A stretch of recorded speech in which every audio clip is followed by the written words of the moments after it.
A Souza Produções convida você a se tornar um patrocinador. Semeie no nosso ministério. Com a sua oferta poderemos produzir muito mais vídeos. Este é um ministério independente e, por isso, precisa da sua participação. Inscreva-se no canal e compartilhe os vídeos. Seja um multiplicador desta visão. Os versículos usados nos vídeos que traduzimos nem sempre correspondem a versões em português. Muitas vezes precisamos traduzir do original em inglês para fazerem sentido no contexto do vídeo.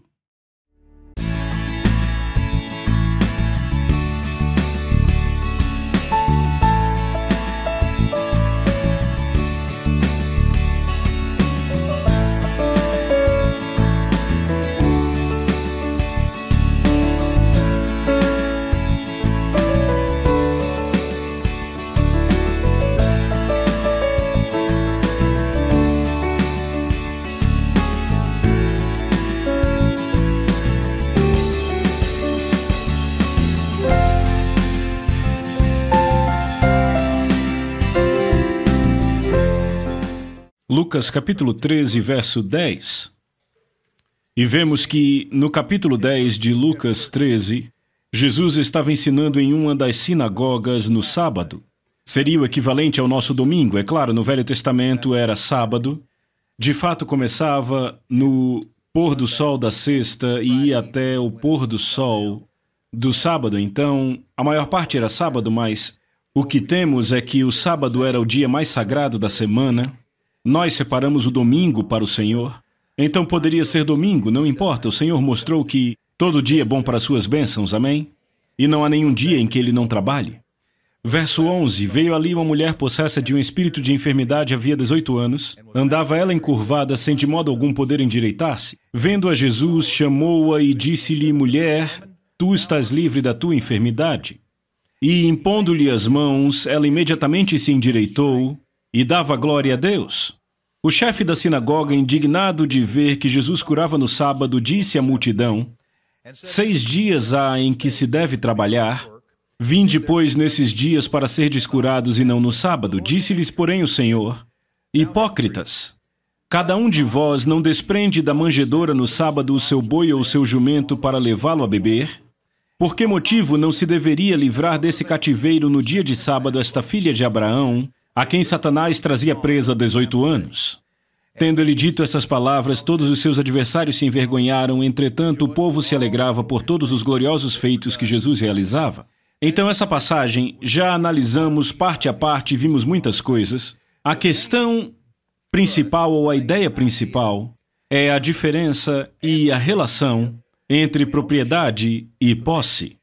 E nisto, Jesus, é claro, partimos desse verso das Escrituras por causa da frase que ele usou. Por que razão não se deveria livrar desse cativeiro em dia de sábado esta filha de Abraão? Então ele diz que há algo que está como não deveria estar.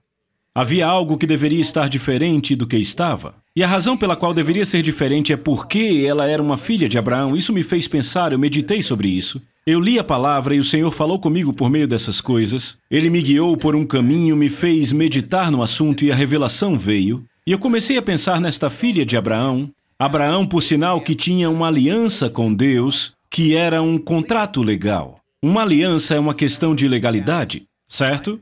Somos o povo da fé e entendemos a importância da fé, o justo viverá pela fé. Mas, mais uma vez, eu fico pensando em como a relação da fé com a propriedade é uma coisa muito importante e o entendimento de como essas duas coisas interagem e se relacionam. Então, a propriedade é uma questão de legalidade. A posse, por outro lado, é uma questão de prática, uma experiência prática de todo o assunto. Usamos para ilustrar o fato de que você pode ter algo e não possuir. Você pode possuir algo que não é seu. Você pode ter algo e não possuir, e pode não ter algo e não possuir. São 4 possibilidades que se apresentam aí.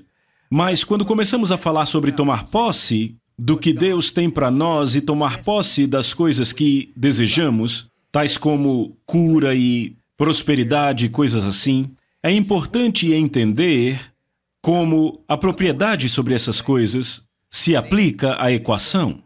Vamos pôr assim, de fato é ilegal possuir algo que não é seu, a não ser que você tenha permissão, entende? E quando vemos essas coisas, percebemos que Deus não está só nos dando permissão para tomar posse de certas coisas, mas de fato, pelo sangue de Jesus, Essas coisas já foram compradas e pagas. E elas foram compradas e pagas por Ele para mim e para você. Porque afinal Ele não precisa delas. Ele não está acumulando cura no céu até que cheguemos lá e Ele diga: rapaz, já que você está aqui, será abençoado. Não, não há nenhuma doença lá em cima, entende? Tudo é para aqui. E mais uma vez, a propriedade é determinada por um pagamento que é feito. Quando se paga por algo, então aquele que faz o pagamento é o dono. E então o dono faz o que ele ou ela quer. Jesus pagou, o sangue dele comprou, o sangue dele nos redimiu da maldição da lei, porque ele foi feito maldição por nós, e ele fez de tal forma para que a bênção de Abraão possa chegar a nós pela fé. Certo, então agora entendemos aonde a fé entra. A fé não te dá direitos de dono. Isso tem que já ter sido estabelecido. Foi Jesus quem te deu os direitos de dono sobre todas as bênçãos. A fé, entretanto, é importante, pois ela é necessária para tomar posse das promessas ou benefícios de Deus, ok? E então eu também citei aqui que o irmão Reagan tem um ensino do qual eu tinha a fita, e ao longo de 30 anos eu tenho ouvido essa fita vez após outra, e o nome dela é Confissão Traz Posse. E eu nunca tinha pensado nisso, eu não sei vocês, mas eu nunca tinha pensado nisso por esse lado, até que comecei a meditar e então o Espírito Santo me disse: note que ele não diz que a fé traz propriedade. Não importa o quanto você confesse algo, se aquilo não é seu, a sua confissão não vai te dar. Mas se você é o dono e tem direito legal àquilo, então a confissão traz a posse. É por isso que você deve se manter confessando, e assim tomando posse daquelas coisas que você sabe que são suas. E é aí onde a dúvida nos paralisa tanto quando tentamos confessar algo e tomar posse de algo que de fato não sabemos se podemos ter ou não. Ou talvez não sabemos se o Senhor quer que tenhamos ou não. De fato não sabemos qual a vontade de Deus para nós. Mas pense no seguinte, falamos disso na sessão passada, a vontade de Deus. A vontade é um aspecto legal. Veja, muitas vezes quando as pessoas pensam ou dizem a vontade de Deus, o que querem dizer é o capricho de Deus. O que elas pensam mentalmente é o capricho de Deus. Mas a Bíblia não fala dos caprichos de Deus, ela fala da vontade dele, e a vontade é um aspecto legal. E quando um benfeitor morre, então os seus beneficiários recebem o que o seu testamento diz, pois é a sua última vontade, é o testamento que foi estabelecido antes de ele morrer. É isso que eu quero que aconteça com as minhas coisas. E normalmente vai para os filhos. E Deus é o Pai definitivo. E somos seus filhos definitivos. Amém, glória a Deus, somos os filhos pelos quais Jesus morreu. Somos a família que Deus desejou. Aqueles que foram sequestrados e cobraram um resgate, e Deus pagou o resgate. Ele pagou o resgate para te ter de volta. Uau! Pense sobre isso. E então, o sequestrador até te matou, mas Deus te trouxe de volta. E Ele não só pagou o resgate, mas te ressuscitou. Se alguém está em Cristo, é nova criatura. As coisas velhas já passaram, eis que tudo se fez novo e tudo veio de Deus. Uau, isso é muito bom, sabe? Nós lemos nos jornais sobre pessoas sendo sequestradas e pedem um resgate. Foi o que aconteceu com você e comigo. Uau! Mas Ele pagou o resgate e nos ressuscitou dos mortos e nos fez assentar em lugares celestiais em Cristo Jesus. Nada pode ser melhor do que isso. Uhul, glória a Deus! Já me mataram uma vez, não podem fazer de novo? Eu estou vivo para todo o sempre. Porque Jesus está vivo para todo o sempre. Mataram Ele uma vez, não podem matar de novo? Me mataram uma vez, não podem me matar de novo? Eu vou governar e reinar para sempre. Agora eu preciso saber o que é meu. Eu tenho que saber o que é meu, sobre o que tenho direito legal, e como descubro? Descubro o que o Testamento diz. E esta é a vontade de Deus. Mais uma vez, indo para o lado legal, para a terminologia legal, é a última vontade e testamento. São o Velho e o Novo Testamentos dele. A vontade de Deus estabelecida para sempre. Nada pode mudar isso. O modernismo não pode, o secularismo não pode, o humanismo não pode, o satanismo não pode, nada pode mudar isso. Esta é a vontade de Deus para sempre. E se Ele diz que é meu, independente do que se pense. Se Ele diz que é meu, independentemente se alguém gosta ou não. Se Ele diz que é seu, vá lá e desfrute, porque é seu. Deus fala isso sobre tantas coisas. Vá lá e desfrute, filho, porque é seu. Vá e desfrute da vida, filho, pois eu te dei isso e te dei em abundância. Aleluia! E se não fosse a vontade de Deus, não teria lhe dado? Então não se pergunte se de fato Ele te deu. Apenas vá e aceite, sim. Ele deu, e se Ele não quisesse que fosse sua, não teria dado? Não teria dito como tomar posse, não teria pago um preço tão impressionante, e então entregue a você o livro dos códigos secretos, que ensina a andar e desfrutar disso. Você vê esses filmes e eu gosto muito de canais educacionais e históricos, sabe? Parece que sempre tem um programa nesses canais sobre o código da Bíblia. Eu estou dizendo, é um livro de códigos, mas o Espírito Santo te dá tudo o que você precisa. E você não precisa ir para escritos antigos para entender, está bem aqui. E o autor do livro vive em você. Glória a Deus, aquele que escreveu o Testamento, veio habitar em você para te ajudar a interpretá-lo e não ficar se perguntando o que ele quis dizer, mas saber com certeza o que ele quis dizer e o que te pertence. Então, nós entendemos, ficou clara a diferença entre ser dono de algo e possuir e a relação entre essas duas coisas? Alguém tem alguma pergunta sobre isso? A confissão traz a posse, a fé traz a posse daquilo que já é nosso. Se não é seu, você não vai tomar posse. Mas se é seu, você pode ir lá e tomar posse. Não seria uma vergonha chegar no final da sua vida e descobrir que você tinha 10 milhões de dólares gerando renda numa conta em algum lugar, que alguém deixou para você, e você nunca usufruiu porque não sabia que era seu? E não saber que era seu não tornou aquilo menos seu. Legalmente é seu, quer você saiba ou não. Não é interessante? Uau, glória a Deus! Agora, já que isso está claro, que entendemos a diferença entre posse e propriedade, entendemos que devemos tomar posse daquilo que já é nosso, daquilo que já foi comprado e pago e disponibilizado para nós, mas só porque foi comprado e pago e disponibilizado não quer dizer que vai acontecer automaticamente, porque nessa terra, nesse mundo, existem poderes que querem impedir que você desfrute do que Deus conquistou para você, porque quando você anda nisso, quando toma posse, isso gera glória para Deus. E existe um diabo que não quer que a glória vá para Deus. Vem, e então ele vai trabalhar, vai lutar, e ele é um legalista, e francamente, quando paramos e pensamos num tribunal onde se bate o martelo e onde se decide o que é certo e justo, quais são as armas dos advogados? Quais as armas do sistema legal? Palavras. Palavras. Advogados não duelam com armaduras. Eles não lutam com espadas samurais nem atiram uns nos outros com armas.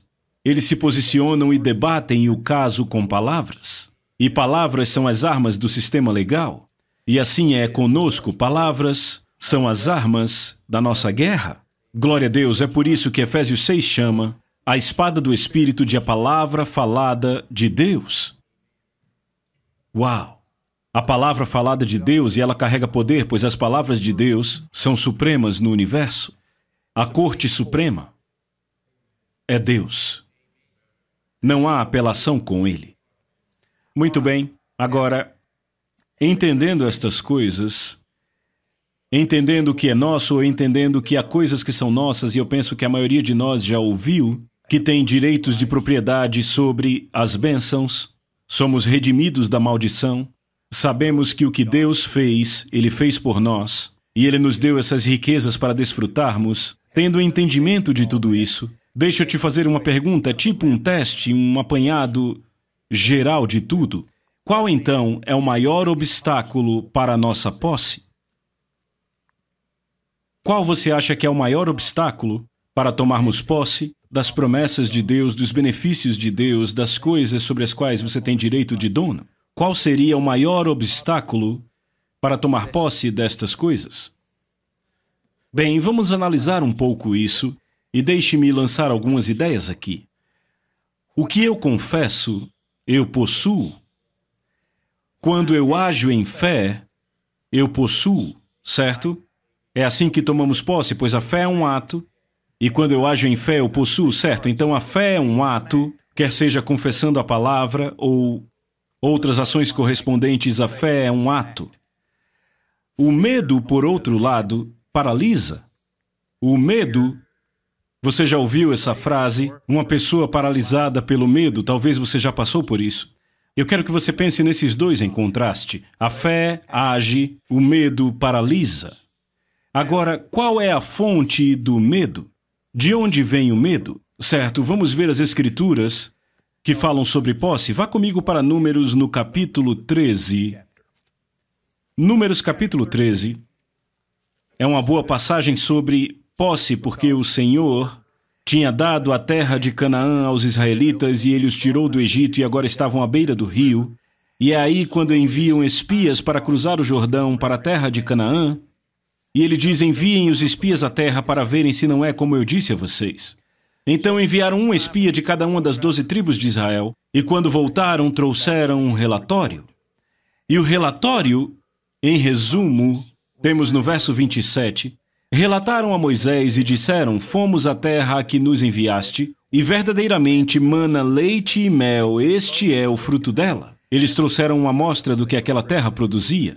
Verso 28, o povo, porém, que habita nessa terra é poderoso, e as cidades muito grandes e fortificadas. Também vimos ali os filhos de Anak, eram os gigantes.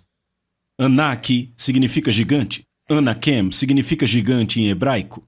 29. Os amalequitas habitam na terra do Neguebe, os heteus, os jebuseus e os amorreus habitam na montanha, os cananeus habitam ao pé do mar e pela ribeira do Jordão. O verso 30 diz: então Calebe fez calar o povo perante Moisés e disse: eia, vamos de uma vez e possuamos. Repitam, de uma vez. Eia, subamos de uma vez e possuamos. Repitam, possuamos. Note que aqui ele está falando de tomar posse do que Deus havia dado a eles. Ele disse: eia, subamos e possuamos, porque certamente prevaleceremos contra ela. Porém, os homens que com ele tinham subido disseram: não poderemos subir contra aquele povo, porque é mais forte do que nós. E diante dos filhos de Israel infamaram a terra que haviam espiado, dizendo: a terra, pelo meio da qual passamos, é terra que devora os seus moradores, e todo o povo que vimos nela são homens de grande estatura. Também vimos ali gigantes, os filhos de Anak, são descendentes de gigantes, e éramos aos nossos próprios olhos como gafanhotos. Agora, pegando essa história, deixa eu perguntar, qual foi o maior obstáculo que esses homens enfrentaram? A forma como viram a si mesmos? Bom, sabe, muita gente lê essa história e diz que os obstáculos que eles enfrentaram eram gigantes. Mas sabe, os gigantes não eram de fato o problema. Era o que os gigantes inspiravam no povo que era o problema. Os gigantes, embora fossem muito mais fortes do que o povo, ainda não eram páreos para o Senhor. E eles não iriam entrar pelo seu próprio vigor ou pela sua própria força, eles entrariam em nome do Senhor para possuir o que ele tinha dado. O Senhor estava tomando aquela terra, usando eles. Eles estavam sendo usados por Deus. Eles não estavam lá por conta própria, orando para receber ajuda de Deus e talvez desfrutassem um pouco dos seus benefícios e da sua glória. Eles eram instrumentos de Deus. Deus foi e os tomou. Deus os trouxe através do deserto. Deus os trouxe ao rio e Deus disse: eu lhes farei entrar. Eu vou usar vocês. Eu vou operar através de vocês. Eu quero a minha glória estabelecida naquela terra. E eles esqueceram disso. Sabe, eu acho que a questão com a qual temos que lidar às vezes é o esquecimento de que quando Deus diz que vai fazer algo não será doloroso, será um prazer. Eu não estou dizendo que não haverá impedimentos ou coisas que teremos que vencer, mas Deus quer que você faça o que te faz feliz. E nada te deixa mais feliz do que fazer o que Deus quer que você faça. Então tudo funciona bem junto, não é? Então lá estava aquele povo, e eu acho que eles esqueceram que Deus estava com eles. E deixaram de olhar para o Senhor e começaram a olhar para os gigantes, e o que os gigantes inspiravam neles se tornou o maior problema que enfrentaram. Ok, então você entende isso, entende porque responderam corretamente. O maior problema foi como viam a si mesmos. E isso está correto. No entanto, vamos voltar e ver de novo o que fez com que eles se vissem desta forma. E lá temos os gigantes. Foi o olhar para aqueles gigantes, foi o olhar para o tamanho da oposição, que os fez duvidar e os colocou nessa posição de somos muito pequenos, eles são muito grandes, somos muito fracos, eles muito fortes, esse tipo de coisa. Então, o maior obstáculo para tomar posse é o medo dos gigantes. Porque se você vence o medo dos gigantes, você se vê da forma que deveria. Mas se você não vence o medo dos gigantes, então você não se vê como deveria. E o medo dos gigantes é o que o diabo usa para impedir você de focar naquilo que você é, em quem você está, quem está em você, aonde você está assentado, o que você tem e o que pode fazer. Veem, os gigantes são as coisas que ele joga no seu caminho para distrair a sua atenção daquilo que deveria ser, para que isso produza o medo em você. Então eu digo de novo, o medo dos gigantes foi o maior obstáculo a se vencer, pois foi exatamente o obstáculo que não venceram. Aquela geração nunca venceu o medo dos gigantes. Eles nem lutaram contra os gigantes, então nem dá para dizer que os gigantes os impediram, porque os gigantes não os derrotaram. O que os derrotou foi o medo de lutar contra os gigantes. Veem isso? Eles morreram sem saber se os gigantes venceriam ou não, porque nunca venceram o medo que tinham de enfrentá-los. E a resposta estava lá o tempo inteiro, porque Josué e Caleb trouxeram o relatório e disseram o seguinte, no verso 30, Eia, subamos de uma vez e possuamos, porque certamente prevaleceremos. Este é o segredo para vencer o medo dos gigantes. Não perca tempo. Quando você vir um gigante, acerte ele. Quando você vir um gigante, avance contra ele. Quanto mais você fica parado pensando naquilo, olhando para aquele gigante, maior será o gigante, maior se tornará o medo. E quanto maior o medo, maior a dificuldade. Você deve usar o momento exato do Espírito Santo. Não deixe que o medo dos gigantes te faça ficar parado. Se você está dando passos para possuir e encontra um, não pare. Vá lá de uma vez e tome posse. Veja, aqui está outra coisa. Frequentemente, não ensinamos isto, você nunca ouve ninguém dizer isso, mas você é como eu e presumimos, muitas vezes ouvimos ensinos, a palavra ensinada, e meio que presumimos que há talvez somente um gigante no caminho até qualquer bênção.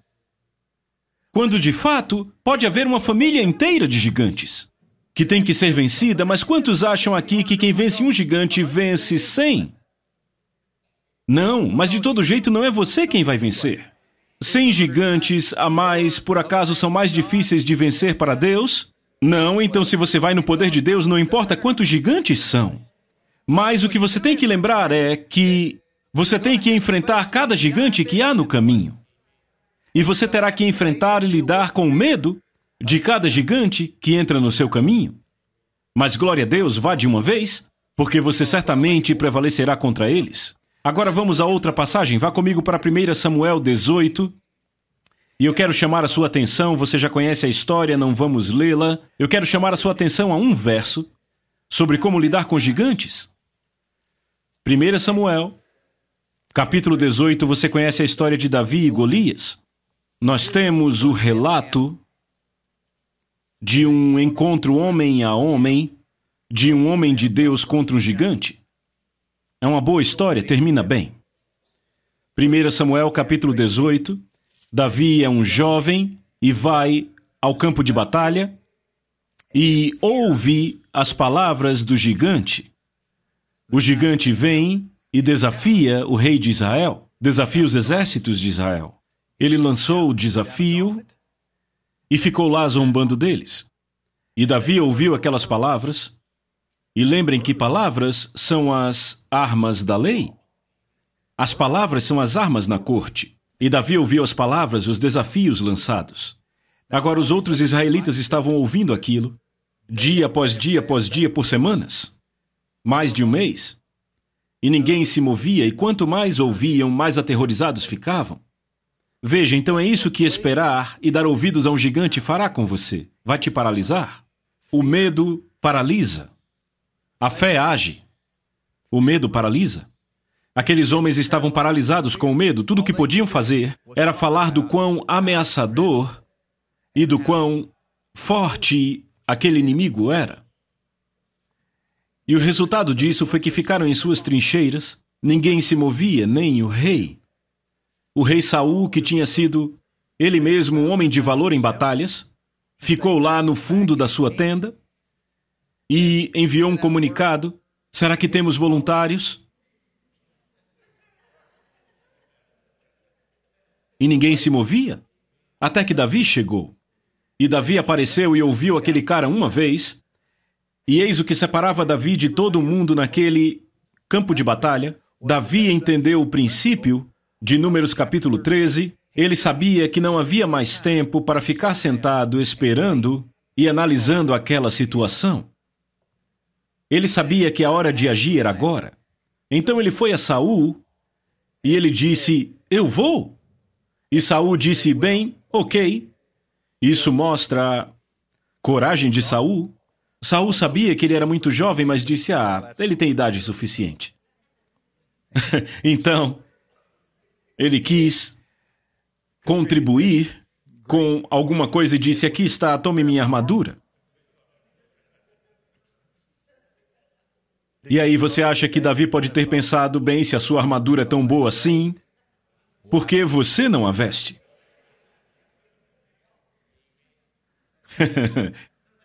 Aqui está a minha arma, vá lá e atire nele. Olha, se a resposta é a sua arma, por que você não atira nele? De toda forma, Davi tentou usar, imagino que por respeito, mas disse, olha, isso não cabe em mim, eu já sei o que funciona. E isso é outra coisa, é bom saber o que funciona para você. Você tem que pelo menos praticar com as suas armas. Pelo menos pratique. Tenha um alvo para praticar de vez em quando. Creia em Deus para algo. Só pela prática. Não espere até um gigante aparecer. Creia em Deus para algo e pratique com isso. Veja funcionar, para você saber o que funciona. E eu digo, uma vez que você fica habilidoso com alguma arma, isso é algo que nunca mais vai te deixar.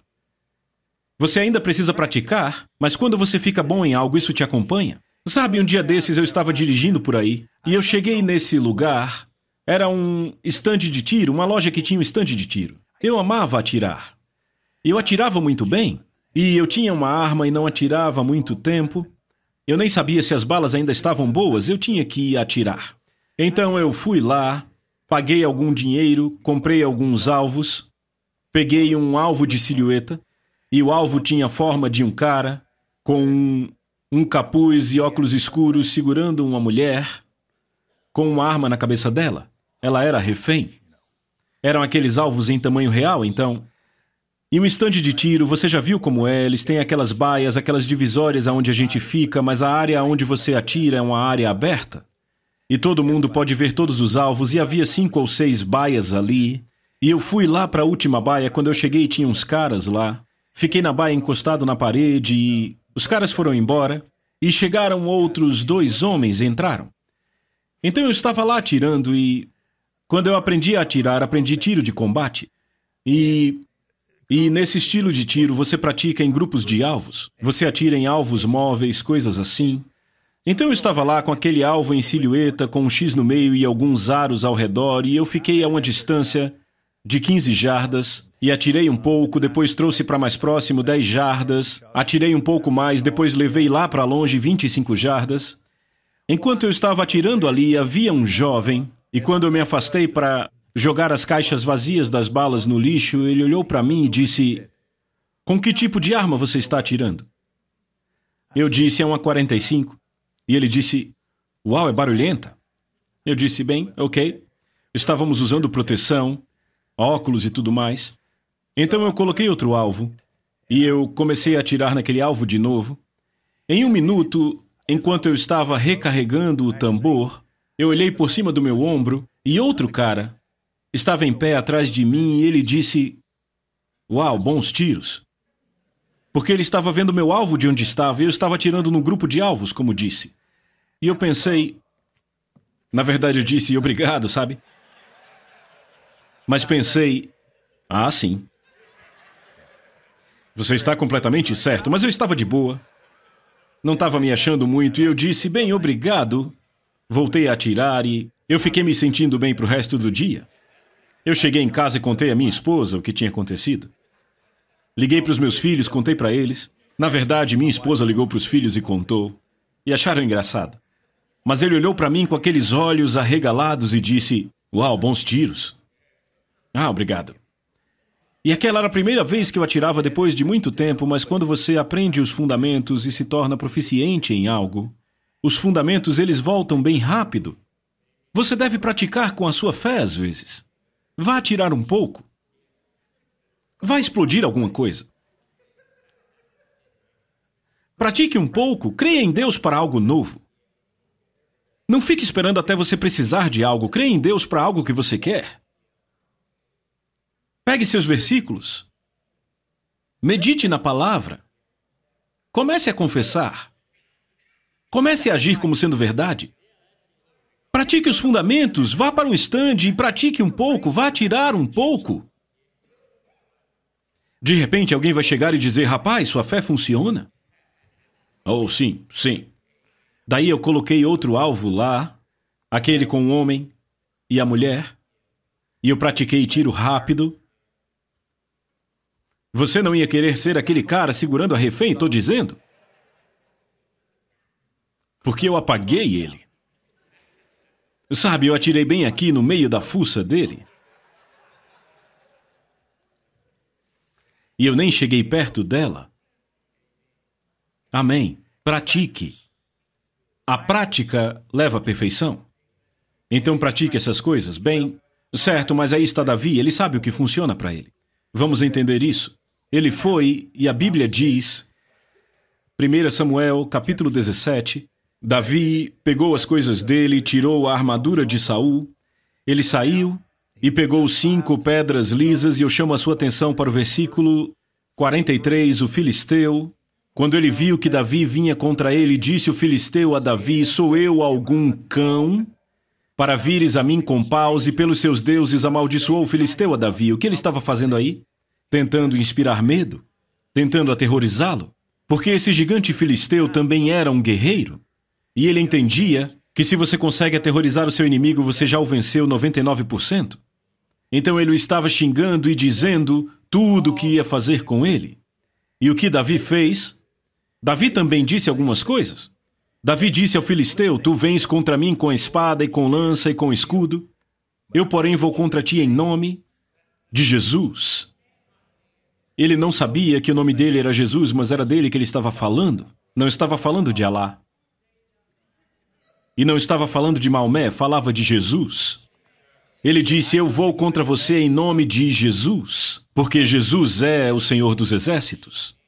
E esse é o nome que você precisa lembrar. E quando enfrentar o gigante, certifique-se que o faz em nome de Jesus. Sabe o que é o nome de Jesus? Sabe do que estamos falando aqui? Estamos falando de um termo legal. Estamos falando do poder de um procurador. Se eu não o tenho, não posso fazer funcionar. Se não me foi dada a autoridade de usar o nome do Brandon no banco, toda a minha pose e bravatas não irão sacar um cheque.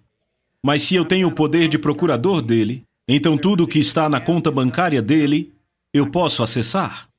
E o nome do Senhor, o nome de Jesus é este direito legal para ser seu representante e sacar os seus cheques. As pessoas usam aquelas pulseirinhas com as iniciais OQJF, que significam o que Jesus faria. Bem, o que Jesus faria, o que ele faria se ele visse alguém triste? Ele o animaria? O que Jesus faria se encontrasse algo que não é dele, devolveria? E são sempre essas perguntas simples, mas eu pergunto o que Jesus faria se estivesse enfrentando um gigante? Bem, ele chutaria ele de volta para onde ele veio, se você me entende. Certamente ele não teria medo Ele abriria a própria boca, de onde sairia uma espada de 2 gumes, e aí... E lembram daquele filme A Marca do Zorro? E a calça do cara cai e ele usa aquelas ceroulas. É isso que aconteceria quando Jesus abrisse a boca? E então, aqui estamos. Jesus disse, eu vou contra você em nome de Jesus, o Senhor dos Exércitos a quem tens afrontado. Hoje mesmo o Senhor te entregará nas minhas mãos. Por que será que ele não disse amanhã? Vou voltar amanhã e vou acabar com você. Espere só até sexta, você é meu. Porque ele entendeu, eu tenho que fazer isso agora. Se eu esperar até sexta, não vai funcionar. Com você também não funciona.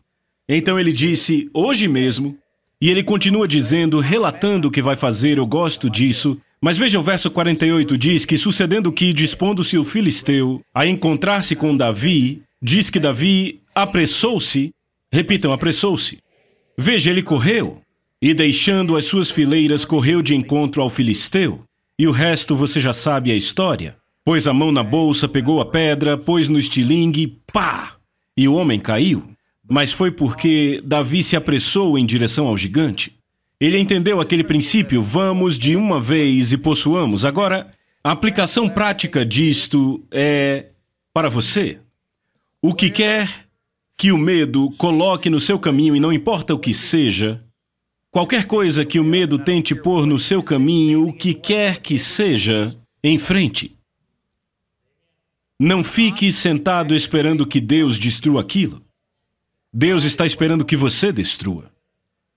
O medo não é o tipo de coisa que você pode deixar para lá.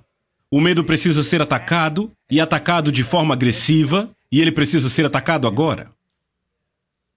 Porque o maior obstáculo que você enfrenta, ao tomar posse de todos os benefícios, é o medo do que quer que os gigantes ponham no seu caminho.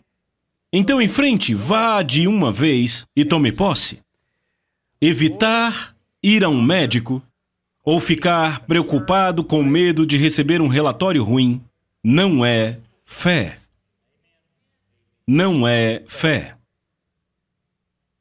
Um relatório ruim não é nada além do que as palavras de um gigante, e o objetivo disso é inspirar medo em você. Ao invés de ficar com medo de um relatório ruim, enfrente-o. Se você encontrar algo que inspira medo em você, ataque isso. Ataque de forma agressiva, não recue, avance. Vá em frente. Se você é diagnosticado com alguma doença, 2 coisas.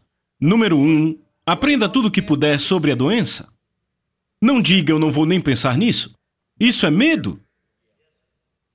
Aprenda tudo o que puder sobre aquilo. Eu vejo incrédulos que nem conhecem a Deus, que se informam sozinhos sobre o problema até um ponto em que percebem, bem, isto funciona, e tentam algum tratamento alternativo e funciona. E a razão para isso é porque não ficaram sentados com medo fazendo nada. Fizeram o que sabiam fazer. E você sabe mais. Não tenha medo de se informar sobre o problema, porque na maioria das vezes, quando você põe luz sobre aquilo, não é tão grande quanto parece. Segundo, informe-se o máximo que puder sobre a cura. A resposta. Eu sempre fui meio assim, mas eu imagino que depois que eu entrei na palavra foi que entendi o como e o porquê, mas eu sempre tive, eu acho que a palavra é vergonha, de ter medo. Eu sempre achei que sentir medo era não ser homem. Ter medo. Então, quando eu era jovem, eu sempre me repreendia se encontrava medo em mim. Agora, não há proveito em ficar se autoflagelando, mas quando eu entrei na palavra e comecei a entender como o medo funciona, eu percebi que havia algo que Deus vinha tentando me ensinar. Então, muitas das coisas que eu tinha medo quando estava crescendo e tinha vergonha por ter medo, eu as ataquei. Entendendo este princípio, eu tinha medo de águas profundas. Sabe o que eu fiz? Aprendi mergulho. E eu nunca vou esquecer quando pulei daquele bote, você sabe, quando se mergulha. Estávamos praticando no Golfo do México, e eu entrei na água, e eu olhei ao redor e não havia nenhuma parede. Eu estava acostumado a mergulhar em piscinas, e sem nenhuma parede eu estava debaixo d'água, mas ainda conseguia ver, entrando na água ainda no raso, sabe? Não há paredes aqui. Eu estou no meio do Golfo do México. E a segunda coisa que eu vi foi um tubarão. Sem mentira. E eu olhei para aquilo, percebi onde estava e disse: glória a Deus. Eu sou um vitorioso. E nunca mais eu tive medo de águas profundas. E eu ainda tenho recorde de profundidade em mergulho nessa igreja. 247 pés. E é como disseram, um bom tiro.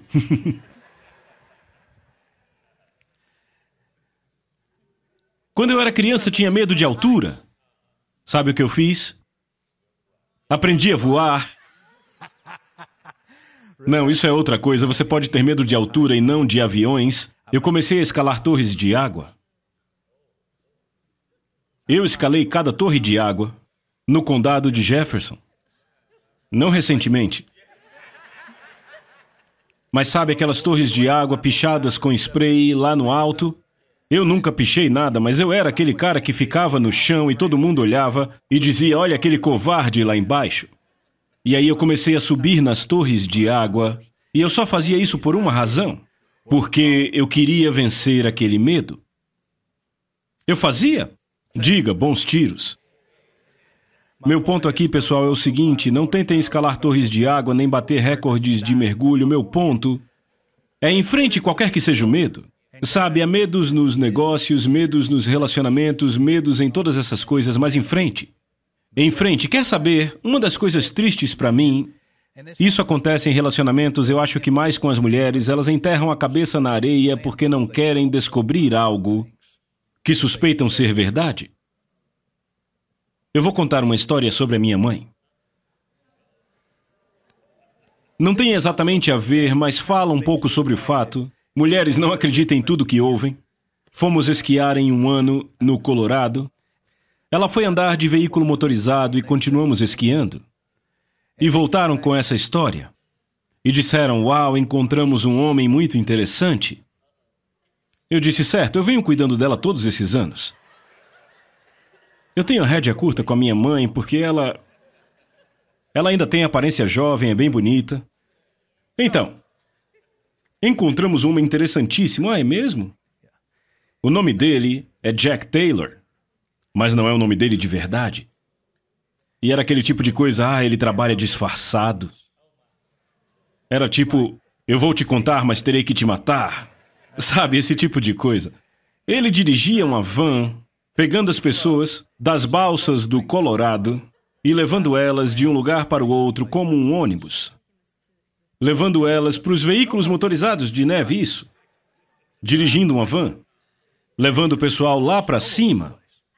E então o Jack contou a elas uma história. Jack disse que ele era um agente do serviço secreto que esteve com Kennedy quando Kennedy foi morto. Que ele foi o cara que se jogou na frente do casal presidencial para proteger a primeira-dama e tal. Eu esqueci das outras missões que ele teve. Ele falou de quanto tempo ele estava no Departamento de Justiça, tudo isso. E então voltaram com essa história. Como ele estava trabalhando com aquilo agora porque tinha que trabalhar disfarçado numa missão, sabe? Então voltaram com essa história.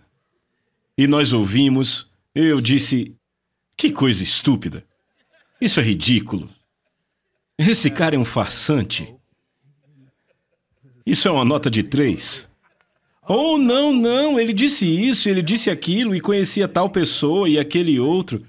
Ele não podia falar o nome de verdade, é claro, mas havia um programa de proteção de testemunha, coisa assim. Nos contaram essa história e finalmente eu disse: o serviço secreto não trabalha com o Departamento de Justiça. O serviço secreto é de outro departamento. Ah, é mesmo? Mas tinha um advogado no carro com a gente e ele também acreditou. E eu disse: bem...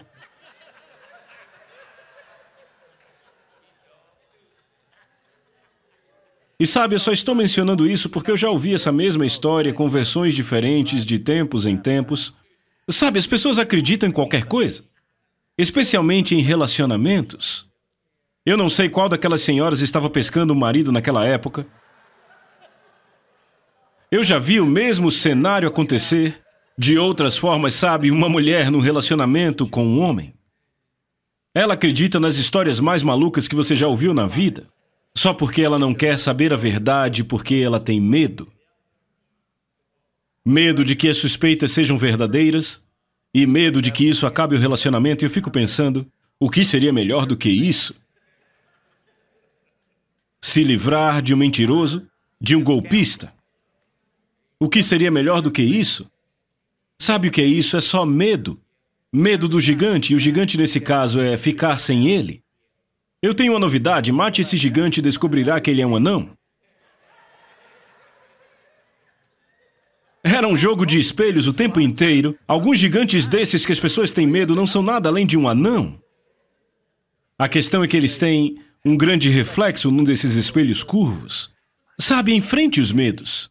Não tolere o medo em você e não tolere a incerteza que vem do medo. Enfrente, aprenda tudo o que puder. Amém? Ainda bem que eu não precisei lidar com aquilo. Neste caso, foi só uma questão passageira.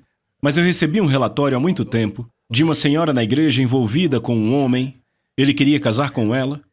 Ele dizia que tinha sido das forças especiais no Iraque e pastoreado 600 igrejas. Ele se vendeu como se fosse, sabe, o Papa e Rambo, tudo ao mesmo tempo. E da primeira vez que eu ouvi, pensei... esse cara... Sabe, ele era descarado. Mas ela viu tudo, ela viu. Garotas, não acreditem em tudo que dizem pra vocês por aí. Eu não sei nem por que estou falando disso, nem era a intenção. Nem era minha intenção, eu falei do Jack Taylor e aí me empolguei. Muito bem. Eu fico procurando por ele. Toda vez que eu vou encontrar minha mãe, procuro por ele. Até agora, nada dele. Elas começaram a desconfiar quando ele não conseguiu lembrar a data da morte do Kennedy. Provavelmente vocês sabem. Ele estava lá e não lembrava? Ah, tudo bem. Glória a Deus. A Soso Produções convida você a se tornar um patrocinador. Semeie no nosso ministério. Com a sua oferta poderemos produzir muito mais vídeos. Este é um ministério independente e, por isso, precisa da sua participação. Inscreva-se no canal e compartilhe os vídeos. Seja um multiplicador desta visão.